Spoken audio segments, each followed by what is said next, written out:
Selamat sore, perkenalkan nama saya Detris Billy, NIM 17340-318, kelas B, reguler sore, jurusan Sosiologi. Dalam kesempatan ini, saya akan mengulas hasil buku review saya yang ke-8 untuk memenuhi mata kuliah kajian seminar masalah-masalah sosial. Jadi baik, dengan buku yang berjudul Lembaga Nasional Penelitian Ekonomi dan Sosial, Studi Ekonomi dan Sosial. Seseorang yang mampu dan bersedia pekerjaan tetapi tidak dapat menemukan pekerjaan ditolak hak asasi manusia dasar dalam masyarakat beradat. Jika seseorang dapat menimbang dalam keseimbangan tujuan sosial dan politik yang berbeda pada beberapa skala absolut, pencapaian pekerjaan penuh di Inggris tidak datang atas daftar menghindari bencana ekologi bagi planet atau penghapusan kemiskinan yang mengerikan di Afrika mungkin tampak lebih penting. Pada skala itu, masalah ketenaga kerjaan Inggris mungkin tampak sedikit hal-hal lokal, tapi mereka menarik justru karena pekerjaan penuh pengenalan talenta berubah menjadi begitu sulit. 30 tahun yang lalu, sebagian besar ekonomi akan menyatakan bahwa masalah pengangguran telah diselesaikan, tapi di depan mata kita itu belum terpecahkan. Bagaimana itu bisa terjadi? Apa yang telah salah? Jika kita ingin berspekulasi tentang prospek pekerjaan di masa depan, kita harus memberikan jawaban atas pertanyaan semacam itu. Sebelum kita datang ke analisis, kita harus mendapatkan pegangan pada konsep dan jumlah siapa yang bekerja, wira swasta atau pengangguran. Bagaimana kategori-kategori ini didefinisikan, bagaimana definisi berubah, dan apa yang nomor yang terlibat. Bab berikutnya berkaitan dengan pertanyaan tersebut dapat membawa banyak statistik yang banyak pembaca akan tergoda untuk lewat, tapi aku akan mendesak mereka untuk tidak melewatkan bagian pada hubungan antara pekerjaan dan pengangguran. Dalam wacana biasa, ada kecenderungan untuk berbicara tentang meningkatkan pekerjaan dan jatuhnya pengangguran sebagai dua sisi dari koin yang sama. Itu datang sebagai kejutan untuk menemukan pekerjaan dan pengangguran meningkat bersama-sama. Namun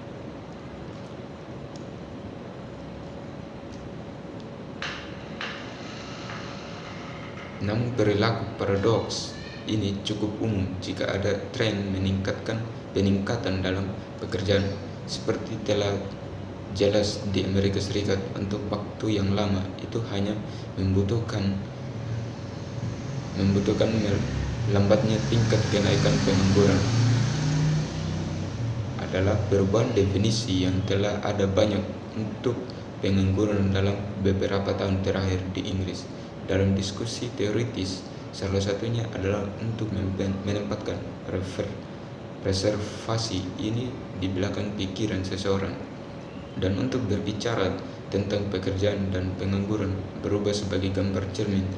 Hal ini juga untuk memulai dengan penawar yang kuat tubuh utama pekerjaan di kelompok dalam 4 bagian sebagai berikut, yaitu perubahan struktur, upah real, upah nominal, dan pekerjaan. Yang pertama,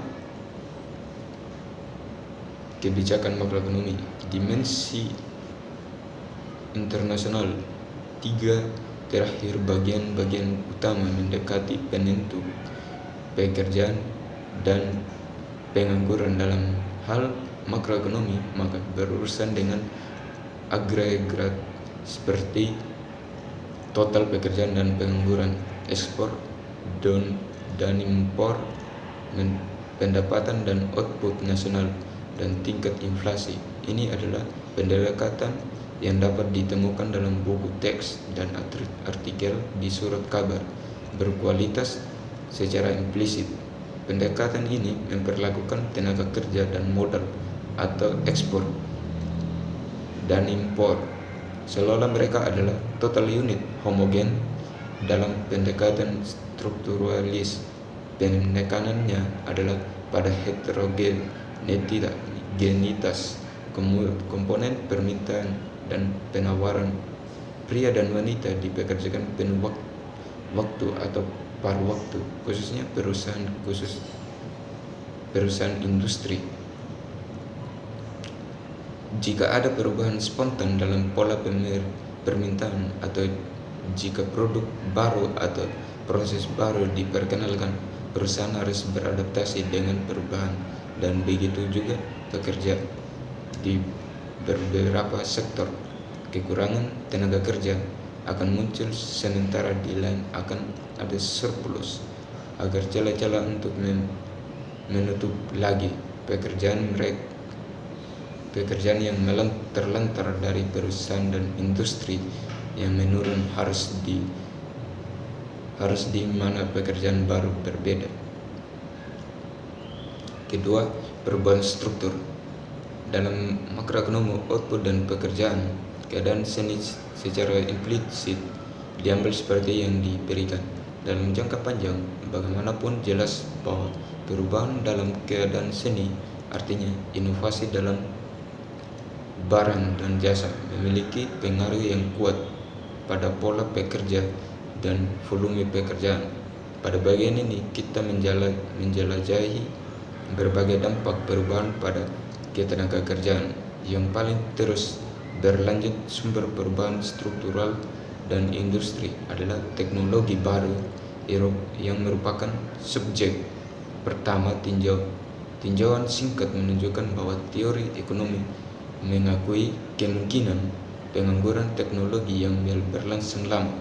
Sebuah priori orang akan mengharapkan setiap mempercepat perubahan teknis untuk menimbulkan pengangguran yang lebih tinggi. Namun perlambatan pertumbuhan produktivitas yang telah terjadi sejak tahun 1973 di dunia barat menempatkan tanda tanya terhadap tesis ini. Namun dalam tanda kurung, kami mempertimbangkan apakah kebaikan produktivitas terjadi di Inggris selama tahun 1980. Hal ini dapat bahwa apapun kinerja ekonomi sejauh ini, efek penuh dari teknologi informasi IT belum dirasakan, dan bab terpisah dikhususkan untuk sejumlah survei penggunaan IT saat ini, dan diharapkan perubahan teknis adalah faktor utama yang menyebabkan perpindahan ahwal pekerja, meskipun kita tidak boleh mengecualikan perubahan spontan dalam selera pekerjaan. Ketika pengangguran meningkat, bisa jadi karena perpindahan tersebut atau karena kekurangan permintaan. Berikut pertanyaan upah. Berbanyak hubungan antara upah dan pekerjaan. Dua telah paling menonjol pada waktu yang berbeda. Dalam kelas ekonomi, tingkat pekerjaan ditentukan oleh tingkat upah real. Dalam pendekatan ini, pengangguran yang tidak disengaja tidak terjadi. Di dunia nyata, upah biasanya dikontrak dan dibayar dalam uang, dan upah real maka tergantung tentang bagaimana harga kemudian berperilaku. Bab pertama dari bagian ini mengeksplorasi dengan bantuan bukti statistik dan perbandingan internasional hubungan yang kompleks antara upah nominal, upah real, dan pekerjaan. Kesimpulannya adalah bahwa untuk sebagian besar periode pasca perang, upah yang signifikan masalah untuk Inggris tidak berlebihan atau upah, tetapi kecenderungan kenaikan upah nominal inflasi upah. Kalau terlalu besar, apakah ada pekerjaan penuh atau pengangguran? Akibatnya, pemerintah telah semakin menggunakan kebijakan yang konsekuensinya adalah pengangguran yang lebih tinggi dengan harapan membatasi upah inflasi. Dan yang ketiga, kebijakan makroekonomi. Selama seperempat abad setelah perang doktrin bahwa kebijakan fiskal harus bertujuan untuk menyeimbangkan ekonomi dan bukan hanya anggaran adalah diterima secara umum oleh ekonomi dan pemerintah Inggris. Deortodoksi baru manajemen permintaan ditantang pada akhir 1970-an, baik dengan mempercepat inflasi dan doktrin monetarisme yang untuk mantra singkat mendikte kebijakan pada awal 1980.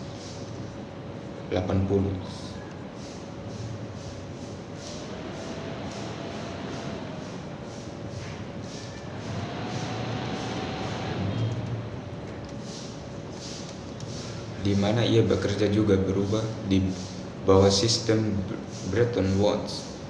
Nilai tukar tetapi dapat diubah dalam keadaan tertentu. Sistem itu telah runtuh pada awal 1970-an sejak ketika nilai tukar telah melayang atau telah ditetapkan sehubungan dengan beberapa mata uang dan mengambang sehubungannya dengan orang lain. Seperti dalam nilai tukar Eropa, mekanisme ERM tampaknya juga bahwa pekerjaan Inggris akan semakin dipengaruhi dalam berbagai cara melalui konvensional. Jadi dalam buku ini menjelaskan bahwa berbagai dampak dari perubahan tenaga kerja dan upah para pekerja. Ini semakin meningkatnya pekerjaan, maka semakin meningkat juga pengangguran yang ada di Inggris, dan juga itu terjadinya pengangguran ini disebabkan oleh tingginya penggunaan teknologi yang semakin canggih, sehingga ini pengangguran di sana semakin meningkat juga. Jadi baik, mungkin itu saja yang bisa saya sampaikan dari buku hasil review saya yang ke-8. Sekian dan terima kasih.